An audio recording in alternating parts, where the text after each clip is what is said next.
I walk a lonely road, the only one that I have ever known. Don't know where it goes, but it's home to me and I walk alone. A kiss to my girl. Oliver Cromwell came here in 1649. Dirty old town, dirty old town. Tá sé an doin glacha leis gúil an ghail an marmh. No, nach mór marmh ar éannos. Cinnte, bheadh sé dóhéanta de éanna a héala chleachta trí bhean na ghail na bháin an isis. Ach, leis an ráite seo a chintú, tá sé geistegamsta dul é tros, timpeall na tíre ar fad. Ag tosnú an soham nach lia, le féchan díreach céco fad a féidlam dul gan focail Béarla lauert. A meme im stachi ná féise, im achtrannach, im hir féin. Ní fis. An téan rud atá cinnte, is ag a glíame leis an téan rial seo haván. No Béarla. Treated you like a lusty blade, a throwaway from an open grave. Cut you loose from a chain gang, let you go. Seo uffig thuras óireachta bhleach léa, nis leis néarnarán ní rás riamh leis stigdó. Ach dáma rudé gur thuras óirme agus gur hasta gom tacht ar achan ar an dír tríd an chéad tanga fagúil, conas na ráchlam, ba ciamid. Hai, tí rhaid. An bhfuil léon trosna gotsa a scoil an timpeall bhleach léa. Tros bus a scoil an timpeall bhleach léa. No, well, that's here my end of us three Gaelan, there was still timpeall bhleach léa fechant ar náitin. English only. Béarla only. Okay. Ní réan come here, Frankísh, Garamanish? Garamanish, Frankish, this desk here. Quelle langue est-ce que je peux utiliser? Oui, anglais, espagnol, français, allemand, japonais, italien et russe. Oh, ça c'est ridicule. Ça, il y a toutes les langues. Et si je parle maintenant en spanish, je peux faire ça? Oui, il y a des headphones. Ah oui, si. Agus bhfuil éon áit so go féad le ólasál faoi cahar bhleach lia, like ólas cinneálta faoi Just over there to the desk. Agus beidir go gael na co? No Frankísh? Better, yeah. Right. Tell me that it's nobody's fault, nobody's fault. Ólas álarí an faoi bhleach lia. Se? So tá stíanam trosaí anamh timpeall bhleach lia. Trí Gaelan. An féidir é sin í anamh? Is féidir é sin í dhéanamh. Excellent. Agus cad a tharlaíonn amach an beagán Gaelan ar an bhus sin amach dunéigean? Ceapam nach bhfuil. No. Agus a féidir le an leascáil seo thugant cuma? Agur mín agad a sin. Slán. I'm looking for the Tower of None. Well, ní raibh sé sin róúntaach in áiríre, bhí aglarm ribh cuidas na daoine son, agus bégan dom chasa ar an ranki se gur a focail Gaelnacha. Agus doch é deire bhí beagán Gaelna an cholín dá sin, ní raibh mar an líafachtacha, ach bhí sí cardúil, bhí sí fáilte róhan. Agus tá léirscáil fachta gom, ach an áiríre an téan fíor Gaelna hat feit an sagam ná seo. I saw it in your eyes, what I'm looking for.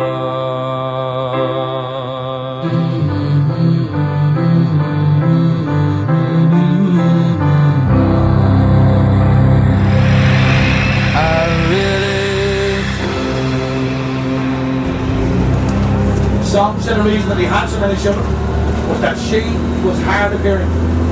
That every night they went to bed and said to her, "Are you going to sleep or what?" And she'd say, "What?" Well, dairglum an trosáil ach tá sé as Béarla mar nach luisian tú. Agus bheith sé ulca hóhan as Gaelan achas Béarla tá sé peanmhar ar fad. An rud simil bhí an droseán ag bhfuil sé le fáil as Rúsis, as Frankísh, as Spáis, as Idális, seach tangan lán ach gan focail Gaelan ag éana. Címid beidir goil focail nó rá ag an tamán í. A fiú má bhí an cúpla focail faoin na áitin as Gaelan. Féid lei sin éanamh?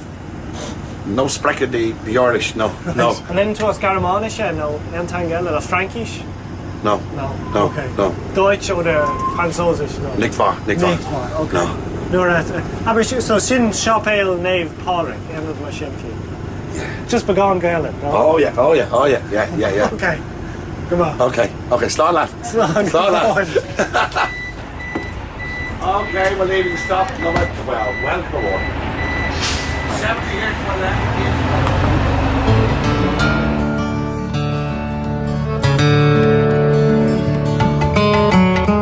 Bhí an bus sin dom céapa, ach tá níos dóchas í faoin áiteo, prisún Kilmainan, áit a céasach agus a láhach mór mar tírig na tíre. Fiúm a bhar críanna Sheila Humphreys, cha sí a lán ama dúnta sósan sa, agus tá prisún a cilín sa prisún fós le feiscint. Tá ma súlga me ann é sin eiscint, agus an graffiti a scríg sí ar an falla, é sin go léir eiscint trí gaelna.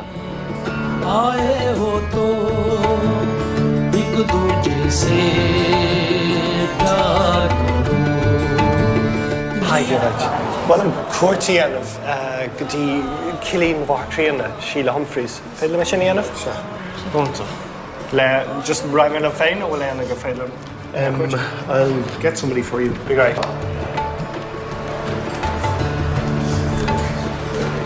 Killeen Arching, so the Sheila Humphreys. Oh, is that me asked? Data, yeah. Well, Magan the Lum, yeah. Yeah. Look in her eyes, for there is peace. No, nothing dies within pure light. Yeah, that's also a lyric.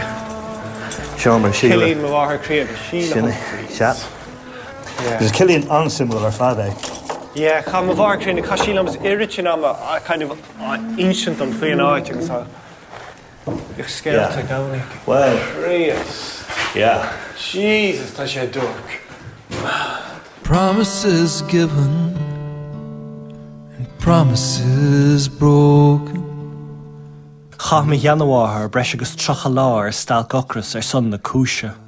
Done graffiti fans, you know, if I can do it. So she'll really yen she? Well, Jenna Gaganao, when he first sang a kincher, you know, at dinner than a man be a second show. They follow no girl, I didn't again. Yeah. You know, and she can't go. Seriously. On Foblach de Vaux. Wow. Yeah. Notice we need to our Garawad or a trade, our son and tank, our son the Tira. Yeah. Agus inish, I mean, it's late, Capinshire, it's Gwillinguel and Marov, you know. Ní credan go sin mar tá sé anús tá sé beo gach lá bí daoine stachan seo a leir gailge. Má ag an tú san comment book is sí started feici so rudí scuif as gailge. Daoine nar luí go raibh gailge acha agus dul timppla an tros just scríbann siad le an as gailge ag déire. Agus iad brodúil as fehan seo. Níl siad tuairt amach go an tros as Béarla. Right. Tá siad an brodúil go an star acha agus go se lá an seo. No, ní curtain sé as man éachar tá mai anbrodúil as an ás agus gan an ás seo ní le an tíir agin. So no, there's yen more creating like 3 million and half a prism, a Killeen son, a Killeen a Manchoy. Yeah, our son, Saoirse, son on Rawa, if I can go and Béarla, I was tar Rawa Dentagin, I was in on Béarla, the good in altar. Marchanga Commersoja. Yeah. Kinshin. 1 is the loneliest number that you'll ever do. 2 can be as bad as 1. It's the loneliest number since the number 1.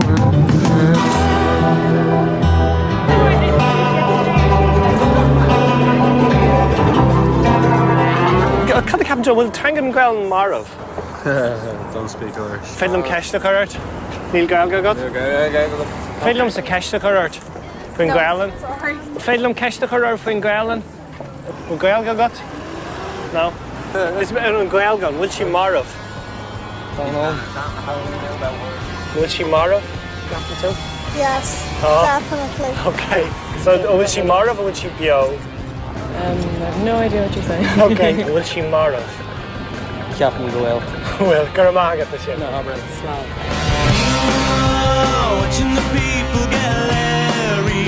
It's not very pretty, I tell thee. Walking through town is quite scary. Not very sensible either. Haikins called the cup on coffee home. Le Banya Salah, which is really good. So cafe Le Banya Salah. The white coffee? Dírach, yeah. Agus súráiste, bhfuil súráiste leis na súlíní beagúil. Just glína súráiste. Orange juice? Dírach, yeah, ach le súlíní an. With no ice? No, Sulini. There's no really bioga hand the Hagen sauce. With bits in it? No, Lirodi bioga hand, Sulini. Sorry, I don't understand. Come on, Canona. Sha, gone solid. What? Really Canona, really bioga, gone solid. Prati, Scaloga Prati, Kishan biog, Scaloga Prati. No Prati. On side of me, they have gone Trati. It was just so Gamecan can all fast to go back gone Trati out. Trati. Tira, which is in a good? No. Prati, Scaloga, just gonna Prata Marefa. Need Prati you go? Ahashe Darig. So it's Glossray. I was gonna Tira, yes, a gone Trata. So you don't want tomato? No. Something like less solid. Yeah, gone solid. That's solid. Sha, I thought solid unta. Price.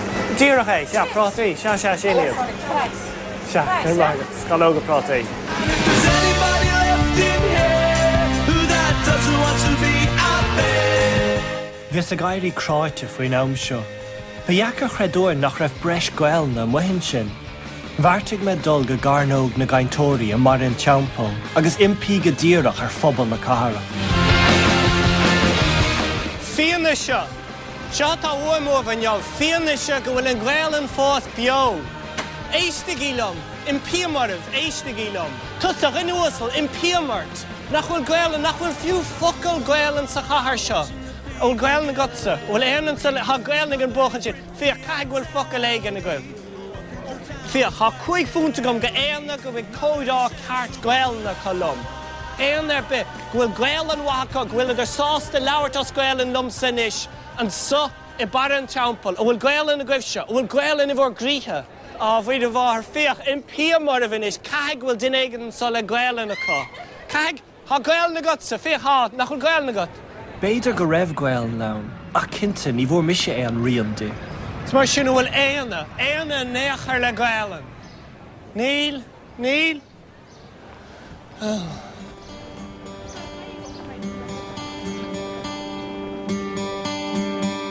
Summer has come and passed. The innocent can never last. Wake me up when September ends. Tam cráite leis an dearcha ditheilech a bhór me maham leach lia, go bhfuil treis tachtastach an son 98 FM, tá lucht éisteachta is mó im leach lia don chláiríthe. So tá síonam ceisteachar leach lia, cad a capan siad an bhfuilantanga marmh nó nachhfuil. Leisha, definitely the last caller in this. Go ahead. Hi, how are you? Go on. I'm Conor Ferner Roth on my abuela. Good girl, give it to him. Now I'll tell you this once, right?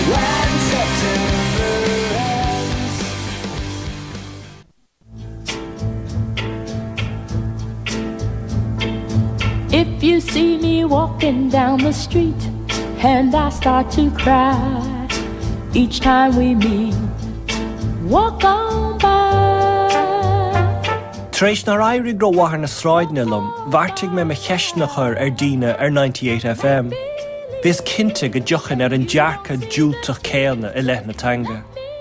Monaghan's got a message. If you understand the message, or you understand what he's saying, please do call us in. An tachtarach ná an bhfuil an ghaelan marmh. Like the réir mar a higamse, tá sí marmh go thomláin is. Tám sé treis cúpla lá chahabh ag taistil trí bhleach lia, agus níl éalna na sráidnig bhfuil focail, bhfuil fiú focail ghaealna cá. So the réir mar a higamse, tá sí marmh. I just wanted to say that, you know, it's sad that there's not more people out there like Monaghan who speak the national language. Ilana, did you understand what Monaghan said there? No, I don't. I basically think that a lot of people feel very challenged by the language, and I think they feel maybe, I mean, I'm just generalising, maybe a little inferior. I've just trained as a primary school teacher. I've literally just finished, and I think personally, like, I'm 22 and all the people that I've qualified with have a real interest in Irish, and we actually would make a conscious effort to speak Irish on a daily basis. I was talking to a group of kids recently, and one of them is currently in an Irish-speaking school and loves speaking Irish. Do you believe that we have destroyed our own language by making it into a subject in school and rather than a spoken language, which it should be? Irish is this ancient language. It's served us for thousands of years. I just think it's got tired. I don't think it has a place now in the modern world. Leisha, definitely the last caller on this. Go ahead. Hi, how are you? Go on. I'm Conferna Raw my abuela. Good girl, give it to him. Now, I'll tell you this much, right? I am by no means a genius. And I decided at 29 years of age I didn't have enough Irish and I wanted Irish, and that was it. And the attitude of people like your guest on the programme that don't help the situation. I'm just trying to be objective. I live my life through Irish. I'm trying to go out on the street and speaking Irish. I actually don't think so. I've spent my life through Irish, and this is the reason is because the people of Ireland the people of Dublin have chosen to turn their back on Irish, and I will not judge them. If they want to do that, that's fine. But let's just accept the fact that Irish is dead in Dublin. In my opinion, anyone I meet, any time I'm in a shop, I was in Super Quinn today, and a woman said to me at the till, "Are you speaking Irish? My God, it's fantastic. I wish I did too." Now, I'm getting positive responses. I don't know about you, but you must be meeting awful people. I love to hear that. If that's the case, I was just reporting my experience of the last few days. It could be me, it could be my camera, you'd never know. All right, Leisha, thank you very much. Go on,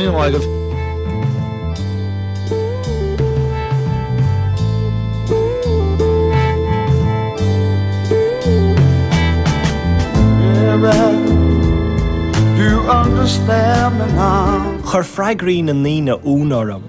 Be an ragart be jarafí a bhí feite mleach lí a godíise gom. Lán de róchas dil me na sráidna a ór.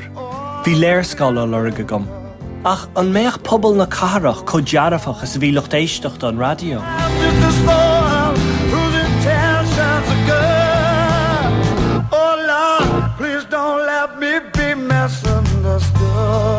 Will in leabhar taistil nó kind of léirscáil a goibh?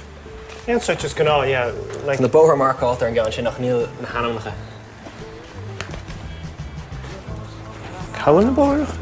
Ian no, it's kind of leabhar taistil carta home, like léirscáil taistil. Well, níl le héad on. Right. Bín dín á lurgach níor crú amach a fóla. Well, hepar am léirscáil áil, ach ba faoi se bhéigeanna ar a laid tacht ar ghailgóir eile. Fecha se teach leabhar bunscoile de leníis. Is se an téan léirscáil gael na tal fáil. Tá sé geiste gom sa dul é tros bóthar agus gael na leabhart, ach ní féidir am fiú léirscáil bóthar áil as gailen.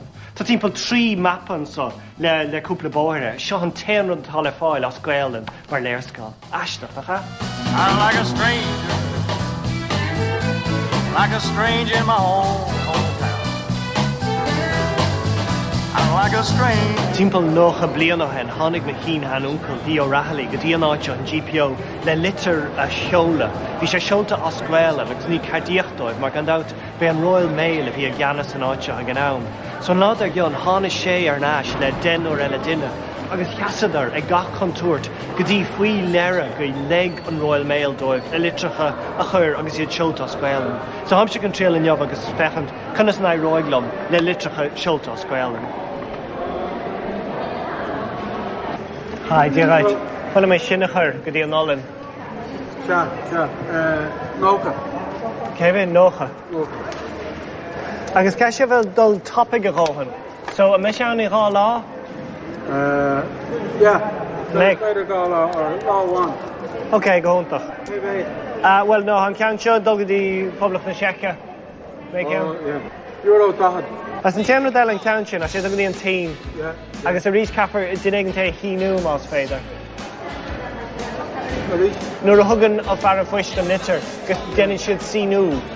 Díarach é. Yeah, register. Sinné. An seomra eile. Okay, ceann tug mé lomar mar se. So just an dára cín sin. Gur mágad? Tigam Adam. Ní hóó tigam nó an Olan. In nac leis an raint. Díarach é.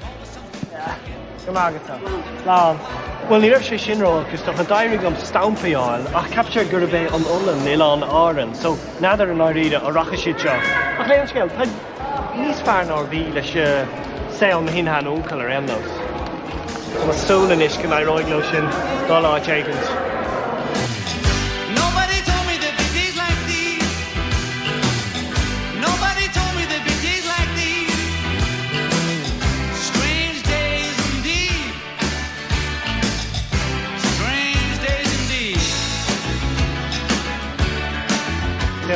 Was this the governance stuff?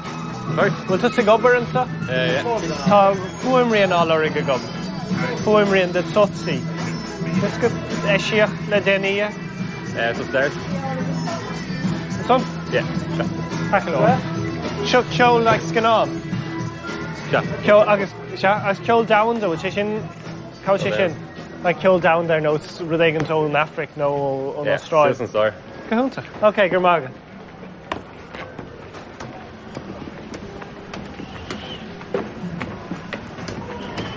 Does it go burn, sir? Sorry? Fuaimríon ála go gom. Fuaimríon de tutsi? Don't speak it. Well, Ceolo Scanon on Scanon Tutsi. The soundtrack, is it? Sheena, Deireach, yeah, is she good? As come here to kill down them, and she shouldn't give shit.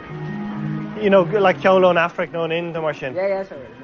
Oh, Deireach, go home to. There's African music. Oh, Deireach, yeah. As we can on the Ashiach le Deni, Maria Macabags, we on Auranch in Malacca. You know, Womad, and I've been kind of failing more gach being Sassana. Didn't you Machradi? No? Well, just far agent, ban, is shine to our Manags, has she talking to you in Nairobi, no, I take it. Ni Macaba, right. Macaba, Rudegan Macaba, ni Queen of Deireach. Sha, no, it's not him M-A-K, here. Probably order this one, but... Tackler, right. I don't know these guys, actually. Yeah, no, Hashem, I'm a dollar trust, Hashem, womanish. Okay, we should finish this on Park, come on.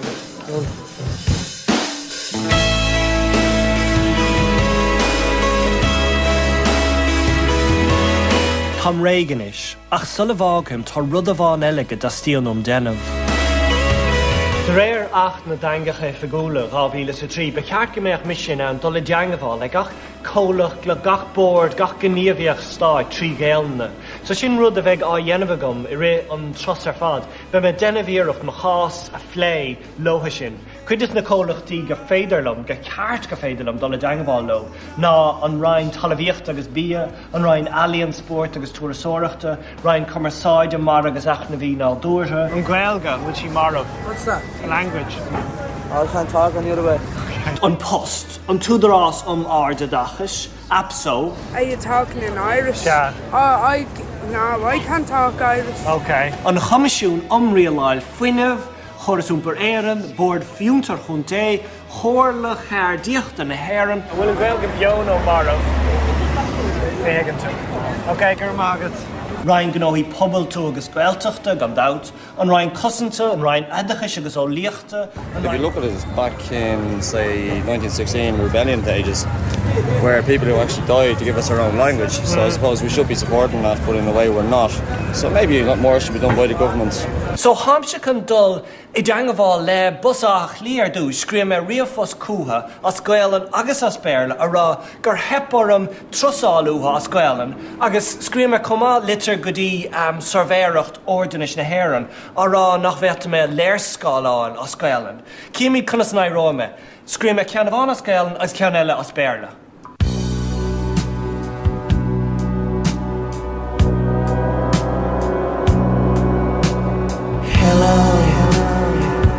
Is there anybody in there? Just not if you can hear me. Okay, Martin, Harry for Schulte, Gudi, Surveyracht Ordinish Aaron, agus Busach Lia, as Gwelan agus as Béarla, Kimi Kada Harloig.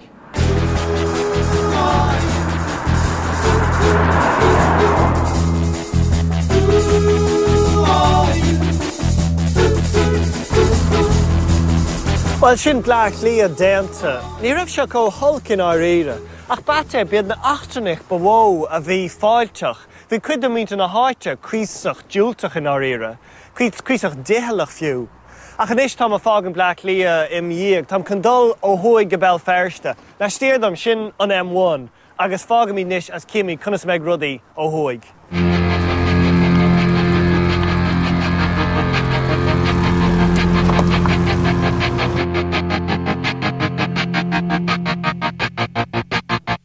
I walk a lonely road, the only one that I have ever known. Don't know where it goes. Agus big no Béarla Nation Sir TG Car Risti de Hen Shahon neg la Hort Shahot. Fan again Turkey Euro men the shaft on the fish can take a fair cool traditional Hort Kiste Nacht. The goed willen €1. On the boat. boulevard of broken dreams, where the city sleeps and I'm the only one. And